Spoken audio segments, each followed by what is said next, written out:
To get more analysis, let me bring in Mr. Zhou Mi, a senior research fellow at the Chinese Academy of International Trade and Economic Cooperation. Thank you so much for joining us, Dr. Zhou. Now, the China Council for the Promotion of International Trade said they have received more than 100 leaders from the top 500 global enterprises, showing their sustained interest in the world's second largest economy. How do you assess the attractiveness of the Chinese market?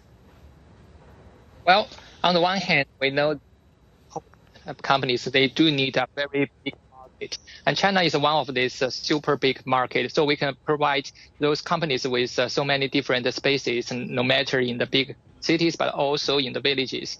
And the second, on the other hand, I would say that the small and medium-sized enterprises, they also benefit by this scale of the market because they can complementary cooperate with those large companies.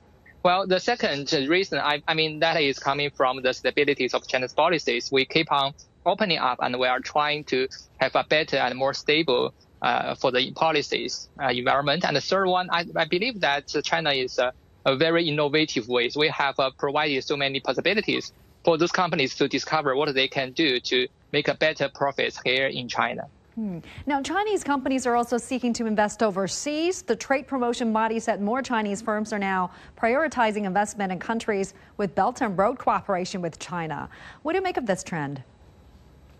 Yeah, actually, that for the companies, when they are doing the investment cross-borderly, it has to face much more risks compared with the domestic investment. So they need more confidence about the investment. I mean that for the Belt and Road countries, they are trying to work with Chinese government to provide a very stable plans for the Chinese companies. I mean, that is also very important for the interconnectivities of these countries. And we can do more, not only by expand the market, but also to do more cooperation vertically on the supply chain and the industrial chain. And that is benefit for Chinese companies to use what they can do to perform in the better position in the cooperation of the trade and investment.